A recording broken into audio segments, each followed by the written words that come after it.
बिस्मिल्लाहिर्रहमानिर्रहीम, अस्सलाम वालेकुम। Very warm welcome to my YouTube channel stay informative.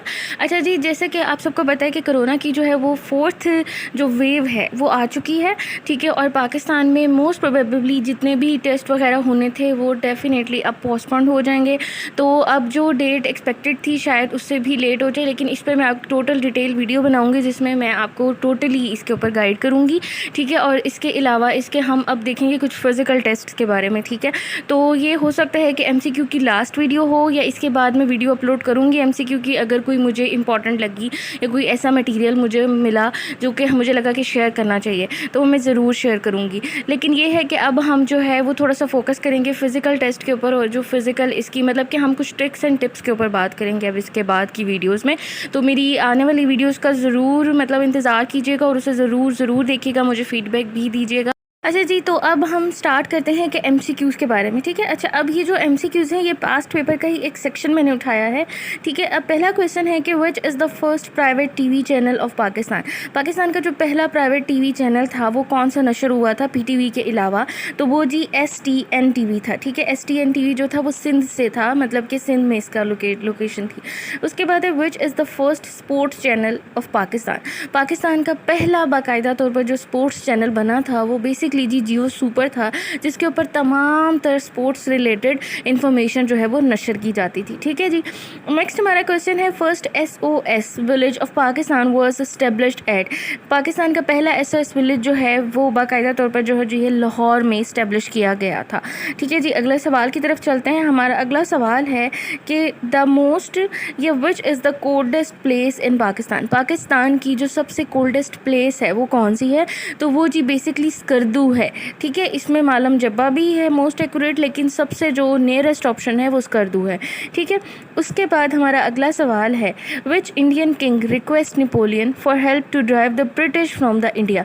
कौन सा ऐसा मतलब कि बादशाह था, ये सुल्तान था, जिसने नेपोलियन से ये दरख्वास्त की थी कि ब्रिटिश बरतानवी हुकूमत को जो है वो इंडिया से निकाला जाए। तो टीपू सुल्तान जो थे उन्होंने इस चीज़ के ऊपर मतलब कि बाकायदा तौर पर इनकी हेल्प मतलब कि मदद तलब की थी नेपोलियंस की। उसके बाद जी हमारा अगला सवाल है first Anglo Sikh war was fought in. अच्छा जी, ये जो वॉर थी ये 1846 में लड़ी गई थी, ठीक है। अच्छा, उसमें से कुछ एक से अब जो क्वेश्चंस हैं वो हिस्ट्री के भी आएंगे, तो ये भी आपने थोड़ा सा पाक इंडो हिस्ट्री या फिर पाकिस्तान हिस्ट्री आप उसको कह सकते हैं। उसके बाद जी sir Syed was born in Delhi on. Sir Syed जो हैं वो कब पैदा हुए थे? वो 17 अक्टूबर 1817 में पैदा हुए थे, ठीक है जी। उसके बाद अब कुछ ऐसे रिलेटेड मतलब के हैं क्वेश्चन जो सर सैयद से है। अगला क्वेश्चन है जी sir Syed Ahmed Khan start government job in the commissioner's office in 1837 age. अच्छा जी, उन्होंने पहली जॉब जो गवर्नमेंट जॉब स्टार्ट की थी कमिश्नर ऑफिस में स्टार्ट की थी।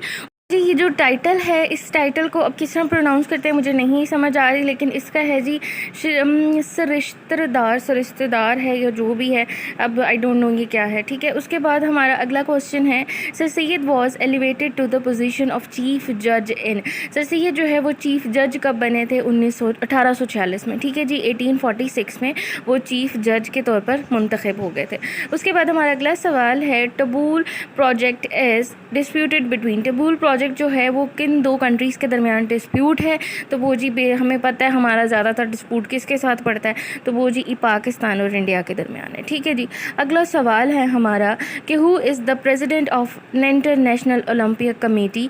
जी यहाँ पे जो मेंशन है वो बेसिकली वो पास्ट पेपर में जो था वो मैंने मेंशन किया है, लेकिन यहाँ पर इसका जो करेक्ट आंसर है वो थॉमस बैच है। 2021 में थॉमस बैच जो है वो इसको सर्व कर रहे हैं।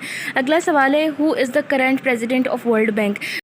अच्छा जी, तो current president of world bank जो है वो इस टाइम डेविड मालपास हैं, ठीक है। आप इसको गूगल भी कर सकते हैं, यानी कि हमने करंट उसमें से भी देखना है, करंट सिचुएशंस में से भी देखना होता है, ठीक है। ब्रूजल पास कनेक्टेड दोसाई एरिया विद। ब्रूजल पास जो है वो पाकिस्तान में लोकेट करता है, ठीक है, पहली बात। और ये दोसाई को जो है वो स्कर्दू के साथ कनेक्ट करता है, ठीक है जी। उसके बाद चलते हैं हमारे अगले सवाल की तरफ। हमारा अगला सवाल है कि Sust dry port is established on the border of dash. जो ये सूस्त ड्राई पोर्ट जो है ये पाक चाइना बॉर्डर पर है, यानी कि पाकिस्तान और चाइना के दरमियान जो बॉर्डर है वहाँ पर ये एक ड्राई पोर्ट है, ठीक है जी। उसके बाद हमारा अगला सवाल है कि government of Pakistan celebrated 2009 as the dash Pakistan की गवर्नमेंट 2009 में जो है वो उन्होंने सेलिब्रेट किया था इस ईयर को नेशनल ईयर ऑफ एनवायरनमेंट के तौर पर, ठीक है जी। उसके बाद हमारा अगला सवाल है, Sindh bank began operation from. Sindh bank जो है उसने अपना ऑपरेशन कब से स्टार्ट किया था, मतलब उसने अपनी वर्किंग कब से स्टार्ट की थी? तो जी दिसंबर 2010 से जो है ये बैंक वजूद में आया था और इसने अपनी मतलब कि वर्किंग स्टार्ट की थी। अगला सवाल है, who was the first elected chief minister of Gilgit Baltistan. Gilgit Baltistan के जो फर्स्ट इलेक्टेड चीफ मिनिस्टर थे, सीएम थे, वो कौन थे? तो जी ये थे मेहदी शाह, ठीक है। उसके बाद चलते हैं हमारे अगले सवाल की तरफ। हमारा अगला सवाल है, Somalia pirates hijacked Pakistan flagged fishing vessel on. अच्छा, ये जो है 2009 का वाक़या है, ठीक है, लेकिन ये मल्टीपल टाइम्स जो है अटैम्प्ट होता रहता है। लेकिन सोमालिया का जो हमारा एक हाईजैक उन्होंने किया था पाकिस्तानी फ्लैग्ड शिपमेंट को और फिशिंग वेसल को, तो वो जी उन्होंने किया था दिसंबर 2009 में, ठीक है जी। उसके बाद जी अगला सवाल है कि SAARC CCI meet was held in New Delhi in. अच्छा, ये मोट था एक, मतलब ये इनका कोड टाइप होता है, ठीक है। तो ये जो था कब हेल्ड हुआ था? ये नवंबर 2009 में हेल्ड हुआ था, ठीक है। उसके बाद हमारा अगला सवाल है कि टर्किश PM वॉज कन्फर्म्ड निशान Pakistan by the government of Pakistan. तो 20 अक्टूबर 2009 को जो है वो टर्किश प्राइम मिनिस्टर को ये मतलब कि तमगा दिया गया था या निशान पाकिस्तान से नवाजा गया था। अगला सवाल है, who is the president of SAARC chamber of commerce and industry. ये जो है रीसेंट 2021 का क्वेश्चन मैंने ऐड किया है। तो ये इफ्तिखार अली मलिक हैं जो ICC चैम्पियन कह रही हूँ, ICC प्रेसिडेंट हैं सार्क में, ठीक है जी। उसके बाद हमारा अगला सवाल है, who is the Turkish ambassador of Pakistan. Who is the Turkish ambassador of Pakistan 2021। तो ये जी एहसन मुस्तफ़ा यरदुकाल हैं, ठीक है। अच्छा, अब ये मैंने मतलब कि कुछ करंट अफेयर्स में से भी क्वेश्चन डाले हैं इस वीडियो में। उसके बाद हमारा अगला सवाल है कि पाक तुर्क international school and colleges is located at.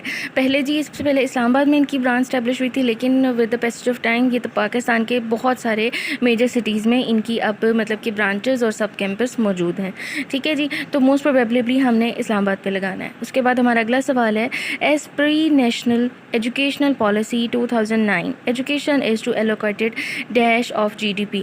Education पे जी 7% जो है वो GDP स्पेंड किया जाता था 2009 में, लेकिन जी बुरा हमारा ये हाल है कि 2021 में जो है ये सिर्फ 2% तक रह चुका है, ठीक है। आप इसको गूगल कर सकते हैं, आपको रिसेंट मिल जाएगा। अच्छा जी, उसके बाद हमारा अगला सवाल है कि all primary schools will be upgraded to the dash. Primary schools को जो है वो 2009 में हुकूमत ने मिडिल लेवल तक अपग्रेड कर दिया था, यानी कि जो मिडिल लेवल की तालीम है वो ज़रूरी कर दी थी, ठीक है। तो ये थी जी मेरी आज की वीडियो। उम्मीद करती हूँ आपको पसंद आई होगी। अपना बहुत सारा ख्याल रखिएगा, मुझे दुआओं में याद रखिएगा। अल्लाह हाफ़िज़।